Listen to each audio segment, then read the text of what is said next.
그런즉 우리가 무슨 말을 하리요? 은혜를 더하게 하려고 죄에 거하겠느냐? 그럴 수 없느니라. 죄에 대하여 죽은 우리가 어찌 그 가운데 더 살리요? 무릇 그리스도 예수 합하여 세례를 받은 우리는 그의 죽으심과 합하여 세례를 받은 줄을 알지 못하느냐? 그러므로 우리가 그의 죽으심과 합하여 세례를 받음으로 그와 함께 장사되었나니 이는 아버지의 영광으로 말미암아 그리스도를 죽은 자 가운데서 살리신것 같이 우리로 또한 새 생명 가운데서 행하게 하려 함이라. 만일 우리가 그의 죽으심과 같은 모양으로 연합한 자가 되었으면 또한 그의 부활과 같은 모양으로 연합한 자도 되리라. 우리가 알거니와 우리의 옛사람이 예수와 함께 십자가에 못 박힌 것은 죄의 몸이 죽어 다시는 우리가 죄에게 종노릇 하지 아니하려 함이니 이는 죽은 자가 죄에서 벗어나 의롭다 하심을 얻었습니다. 만일 우리가 그리스도와 함께 죽었으면 또한 그와 함께 살 줄을 믿노니 이는 그리스도께서 죽은 자 가운데 살아나셨음에 다시 죽지 아니하시고 사망이 다시 그를 주장하지 못할 줄을 알미로라. 그가 죽으심은 죄에 대하여 단번에 죽으심이요 그가 살아계심은 하나님께 대하여 살아계심이니 이와 같이 너희도 너희 자신을 죄에 대하여는 죽은 자요 그리스도 예수 안에서 하나님께 대하여는 살아있는 자로 여길지어다. 그러므로 너희는 죄가 너희 죽을 몸을 지배하지 못하게 하여 몸의 사역에 순종하지 말고 또한 너희 지체를 불의의 무기로 죄에게 내주지 말고 오직 너희 자신을 죽은 자 가운데서 다시 살아난 자같이 하나님께 드리며 너희 지체를 의의 무기로 하나님께 드리라. 죄가 너희를 주장하지 못하리니 이는 너희가 법 아래에 있지 아니하고 은혜 아래에 있습니다. 아멘. 우리가 로마서 5장 부분에 보면 죄가 더한 곳에 은혜가 통 넘쳤다라고 말씀을 하고 있습니다. 그러니까 원리적으로 이렇게 더러운 물이 막 이렇게 우리 안에 있단 말이에요. 죄의 어떤 흙탕물을 일으키는 죄의 어떤 샘이 있는데 이것이 늘 솟구쳐 나와서 우리 안에서 우리 영혼과 삶과 우리 마음을 다 더럽히는데 이걸 씻어낼 길이 그것을 막으려고 분투할 수도 있지만은 우리 안에 새로운 아주 맑은 물을 솟아나는 엄청난 물의 양이 우리 안에 그 묽은원이 안에가 생긴단 말이죠. 옛날에는 없었는데 그럼 이 묽은원에서 계속 맑은 물이 솟아나면 결국에는 흙탕물을 솟아내는 샘물도 있지만 그것을 다 씻겨내서 전체적으로 맑게 만든단 말이죠. 그러니까 이 더러운 흙탕물을 일으키는 그 샘물 때문에 일어나는 오염을 씻는 방법에 있어서 그것을 틀어막으려고 애쓰기보다는 맑은 물이 솟아나는 묽은원이 우리 안에 생겨서 그것을 다 뒤덮어버리는 그래서 깨끗게 하는 그런 원리가 있단 말이죠. 예를 들면 배가 있는데 배가 작은 얕은 물이 있어서 그 물이 그 얕은 물에 돌 같은 것이 있어요. 돌이 있어서 배가 지나갈 수가 없어요. 그 지나갈 수가 없는 그 여러 얕은 물에 있는 돌이라든지 바위라든지 이런 것들이 쫙 있어서 그걸 어떻게 지나가요? 여러 가지 방법이 있겠지만은 물을 아주 수량을 많이 상류로부터 받아서 물이 이렇게 많아지면 배가 그 많아진 수량을 타고 지나갈 수가 있잖아요. 밑에 바위가 있더라도 마찬가지 원리로 우리 주님께서 죽고 부활하심으로써 우리 안에서 그냥 아주 깨끗하고 맑은 생수의 강을 우리 안에 부어주셔서 죄를 이기게 하시고 넘치는 은혜의 강물이 우리를 뒤덮음으로 죄가 있지만 죄가 더한 곳에 은혜가 더욱 넘쳐 흐르게 하심으로써 죄를 이기게 하시고 영생에 이르게 하시는 그런 은혜를 우리에게 주신 줄 믿습니다. 그리고 그와 같이 이제 죄가 더한 곳에 은혜가 넘쳤다. 이렇게 이제 로마서 5장에 말씀을 했는데 어떤 사람들이 이걸 악용하는 사람이 있어요. 은혜를 강조하니까 사도 바울이 은혜 하니까 그리스도 예수 안에서 은혜가 넘쳤다 이렇게 말씀하니까 이렇게 차고 넘치는 은혜를 강조하니까 그러면 우리가 죄가 더한 곳에 은혜가 더 넘친다고 하니까 죄를 얼마든지 치워도 괜찮지 않느냐.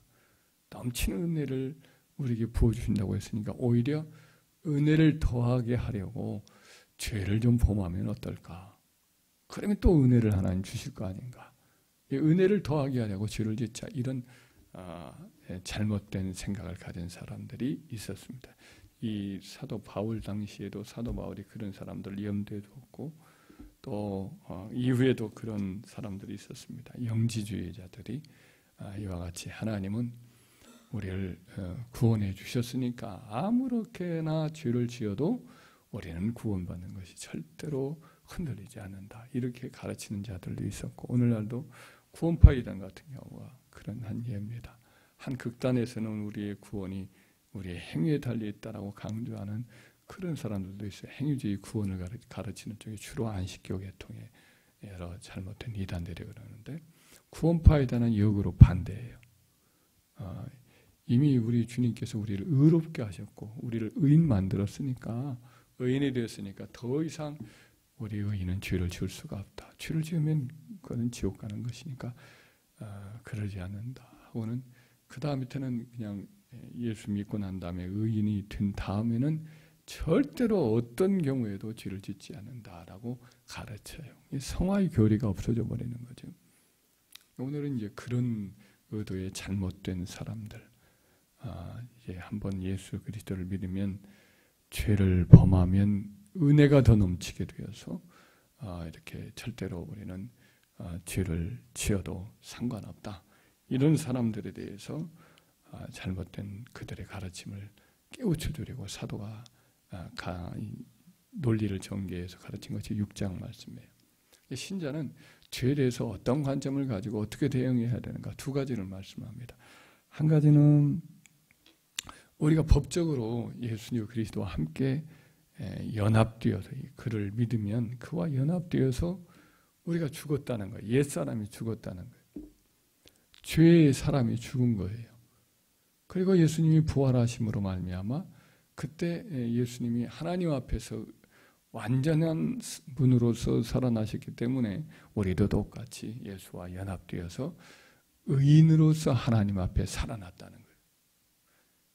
그래서 예수를 믿는 자는 법적으로 그와 똑같이 우리 자신을 죄에 대해서는 죽은 자요, 또 의에 대해서는 하나님 앞에 산 자로 계산하라는 거예요.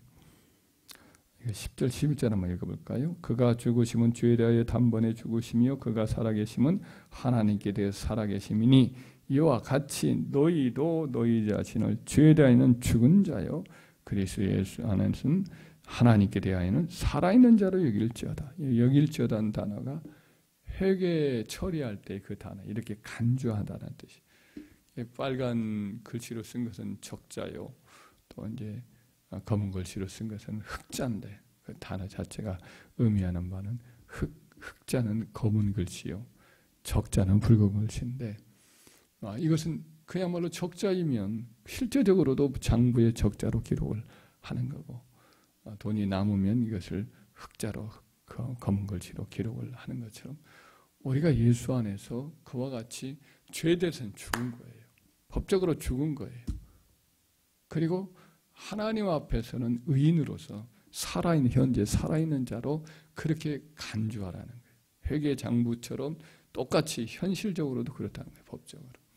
그러니까 우리가 항상 스스로를 생각할 때 예수 그리스도를 믿는 우리들은 예수와 함께 과거에 2000년 전에 육의 몸은 죽었고 옛사람은 죽었고 이제 부활하신 주님과 또 연합해서 살아났는데 완전한 의인으로서 하나님 앞에 산 자로 스스로를 항상 그렇게 간주하고 살아가게 되기를 바랍니다.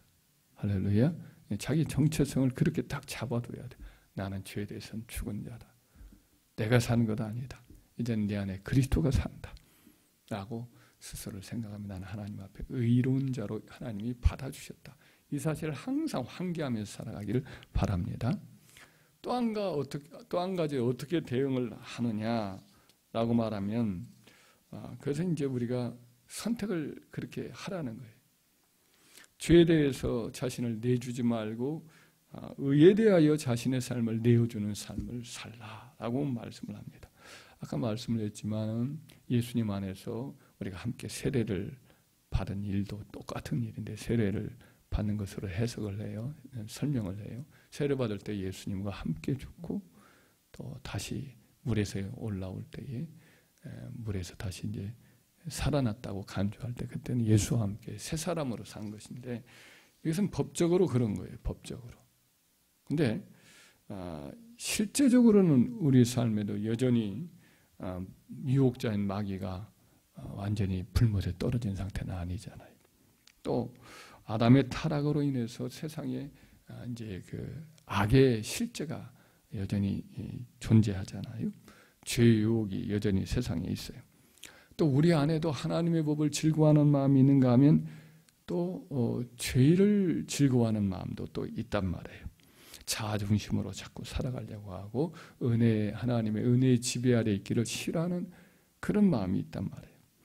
그래서 이와 같은 옛 본성이 남아있고 또 세상의 유혹이 남아있고 마귀의 여러 가지 강력한 그와 같은 죄의 힘이 남아있기 때문에 우리가 거듭났고 새 사람이 되었고 새 본성이 우리에게 주어져 있지만은 이 둘이 여전히 갈등 관계로 우리 안에 이와 같이 두 본성 사이에 싸움이 있기 마련이라는 거죠. 육의 소욕이 있고 우리 안에 거듭난 영의 소욕이 있는 거예요. 로마서 7장에서는 이것을 육체의 소욕과 속사람의 소욕으로 이렇게 표현을 하고 있어요.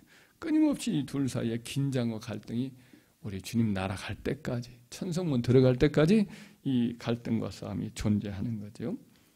그래서 이 싸움이 계속되기 때문에 사도는 뭐라고 로마서 6장 16절에 말씀을 하느냐면 16절에 이렇게 말하죠.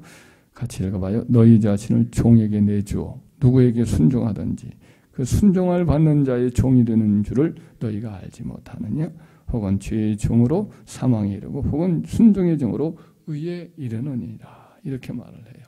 그러니까 죄에게 치면 죄에게 자신을 내주면 죄를 선택하면 죄의 종이 되고 또 의의 길, 생명길, 하나님이 주시는 복된 길을 내가 선택을 하면 이제 의의 종이 된다는 거예요.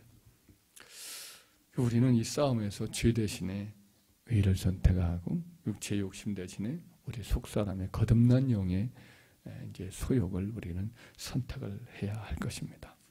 인디안의 교훈에 내려오는 교훈에 이런 이야기가 있어요. 한 늙은 인디언 추장이 자기 손자에게 이런 이야기를 가르쳐 주는 거죠. 얘야, 우리 속 안에는 늘 싸움이 일어나고 있단다. 두 늑대 간의 싸움이란다. 한 마리는 검은 늑대로 그놈이 가진 것은 화, 질투, 슬픔, 후회, 탐욕, 거만, 자기 동정, 죄의식, 회한, 열등감, 거짓, 자만심, 우월심, 그리고 이기심이란다. 또 다른 한 마리는 하얀 늑대인데 그가 가진 것은 이제 기쁨, 평안, 사랑, 소망, 인내심, 평온함, 겸손, 친절, 동정심, 아량, 진실, 믿음이란다. 한 손자가 추장 할아버지한테 묻는 거죠. 어떤 늑대가 이기나요? 그랬더니 내가 먹이를 주는 놈이 이기지 그러는 거예요. 두 마리의 늑대가 우리 안에 있는데 결국 그 두 싸움에서 누가 이기느냐면 하나는 먹잇감을 안 주는 거예요. 근데 한 늑대에게는 먹잇감을 계속 주는 거예요.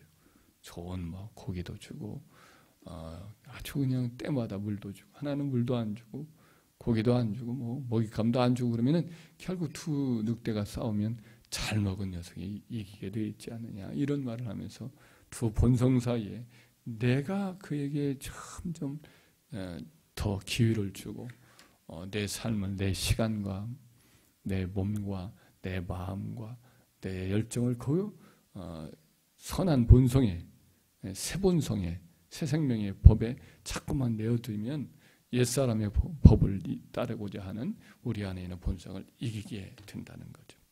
갈라디아서 6장 8절 말씀도 똑같은 말이에요. 자기 육체를 위하여 심는 자는 육체로부터 썩어질 것을 거두고 성령을 위하여 심는 자는 성령으로부터 영생을 거두리라 이런 말씀을 하고 있단 말이죠. 결국 선택의 문제가 남아있는 거예요.